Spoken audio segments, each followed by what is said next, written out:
రణరంగంగా HCU varsity భూములను పరిరక్షించాలంటూ స్టూడెంట్ల ఆందోళన నిరసనలకు మద్దతు తెలిపిన బీజేవైఎం ఇక ఏబీవీపీ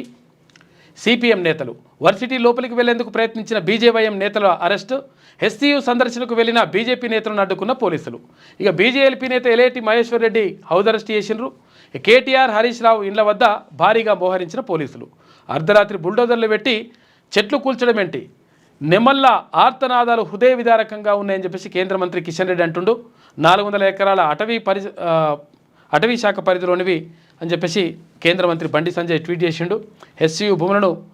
రాబట్టు వాద్రకు కట్టబెట్టే కుట్ర అని చెప్పేసి ఏలేటి మహేశ్వర్ రెడ్డి అంటూ ఉన్నాడు మొత్తం మీద హెచ్సియు భూముల పైన మొత్తం రగడ గట్టిగానే జరుగుతూ ఉంది నిన్న ఈ బీజేవైఎం నేతల్ని ఏబీవీపీ నేతల్ని నాయకుల్ని వాళ్ళందరినీ కూడా అరెస్ట్ చేసిండ్రు నిన్న హెచ్సియు భూములను లాక్కోవట్లేదు గతంలో 400 ఎకరాలను ప్రైవేటు సంస్థకు కేటాయించారు మేము పట్టించుకోకపోతే విలువైన భూమి ఆ సంస్థ చేతుల్లోకి వెళ్ళేది కానీ మంచి పని చేసిండ్రు కాకపోతే ఏంటంటే ఆ భూములు ఏం చేస్తారో చెప్పండి హైకోర్టులో కొట్లాడి కేసు గెలిచాం 400 ఎకరాలు సాధించడం ప్రభుత్వ విజయం కంచగచ్చిబౌలి భూములపై బీఆర్ఎస్ బీజేపీ తప్పుడు ప్రచారం చేస్తున్నాయి రాజకీయ స్వార్థం కోసం స్టూడెంట్ రెచ్చగొడుతున్నాయి డిప్యూటీ సీఎం భట్టి విక్రమార్క సంచలన కామెంట్స్ సెక్రటేరియట్లో మంత్రులతో కలిసి సమావేశం నిర్వహించిన భట్టి